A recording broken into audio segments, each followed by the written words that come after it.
Entrepreneurs and management. So the hardest thing to do, especially as an entrepreneur, is to delegate. Because what happens is that you get so used to doing it your way, you're so successful doing it your way, and you don't really, you know that if you don't do it, then there's this slight chance that it won't get done, and therefore, all the wheels will fall off and the business is going to fail, right? So this is all the mental anxiety. Sorry, we're in a New York office and we tend to get people like dancing on our head if anybody could hear that. So what happens is you think that the only way to do everything is to do it yourself, and it's a trap that we fall into and have fallen into, and it's a trap that we would guess everyone else falls into too.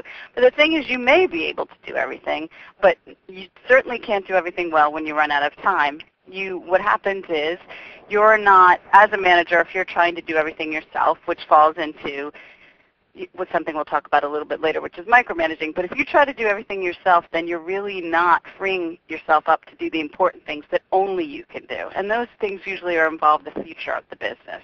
Sure, most people can do the tasks, but to really move the business forward, they have to free up their time to think about what the future is going to look like and plan for the future and maybe find things, opportunities that they hadn't thought of before to grow their business.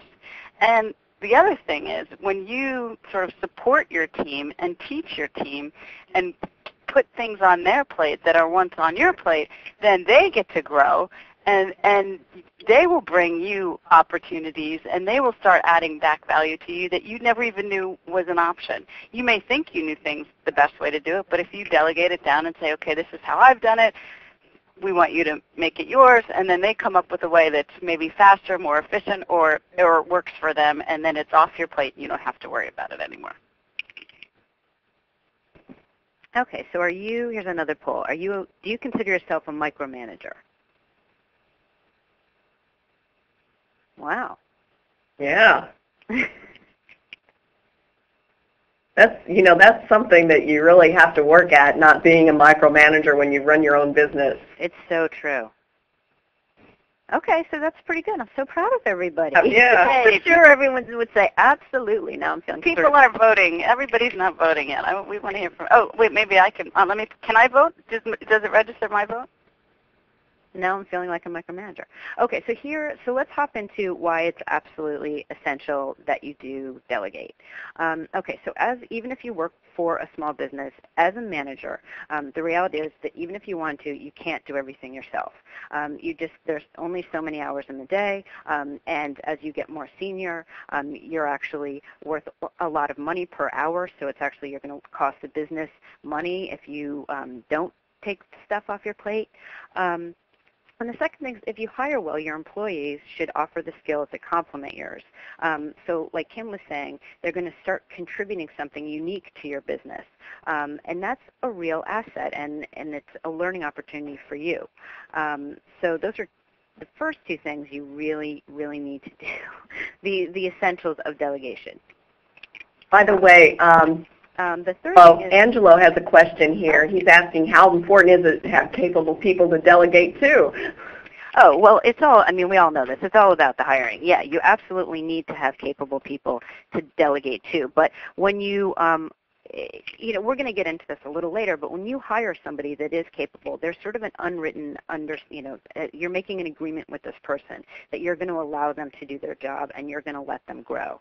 So yes, absolutely, start with the capable person, but then your part of the equation is that you're going to let them do their job and not micromanage. Can I jump in for 1 second on that? We found that, and the women we interviewed, one of the biggest challenges is hiring the right person because they're not exactly sure what they want the person to do. They know they need help, but especially in a small business, how are they going to kind of carve up the pie with the work? What is it that really, and this kind of flows right back into being a micromanager. So the first step in getting the best person for you, the best fit for you, is to be so rigorous in coming up with what the job is. And that means spending time, whether you have to do it in the middle of the night or not, writing up a job description.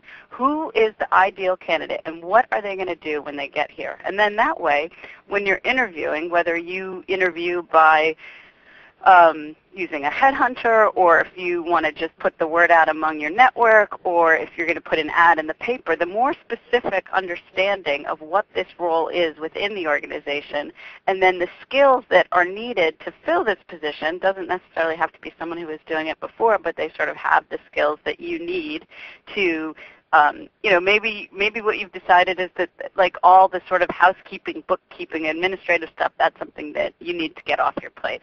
So you're very specific in carving out, setting up what this job description looks like so that when you're interviewing people, already you start off with clear communication and clear expectations of what this person, how they'll fit into your organization. And then as Caitlin said, then it's sort of like, then how are they going to grow within the organization? But the first step is really figuring out what you want them to do, at least in the first year. So that, or the first 6 months, and that way, then you're sort of setting the cards in your favor to hire the right person. Sorry, Kate. Thanks. That was really good, Kim. Thanks for jumping in. Great advice. Good advice. Okay, so the third reason you have to delegate is you, as a small business owner and manager, your workload is going to increase, and you can't take on more until you take things off your list. So Kim and I sort of get into this at our office. I mean, we do run this PR business. We also write books and do speaking and have a couple other projects that we're working on. And we would love to do even more projects, but we can't do more projects or write more books until we get some of the work off our list. So this is something we kind of have to remind ourselves all the time. And the fourth reason, if you don't delegate, you're actually limiting how much you can learn and grow. And part of the most wonderful thing about being a small business owner is that you do have the opportunity to grow and learn and tackle things and challenge yourself and wear many different hats. And if you are just sort of keeping yourself focused on the nitty-gritty and not focused on the big picture or your opportunities, you're limiting yourself. Okay, so if you don't delegate, you're not, like I had mentioned this before, honoring the unspoken agreement that you're teaching your employees the business, especially as a small business owner. If you bring someone on board, then they're really probably interested in the business and interested in what you do and how you do it. I mean, you're actually in a mentor role, especially as a boss of a small business. So you need to take that seriously and not just delegating the little stuff, but also teaching people to take on the big stuff too. And then lastly, it isn't good for your business to have someone at your level doing everything. Like we mentioned before, you're now probably an expensive asset for the company, so you need to respect that. And you need to start bringing people in at more junior levels to take on more work.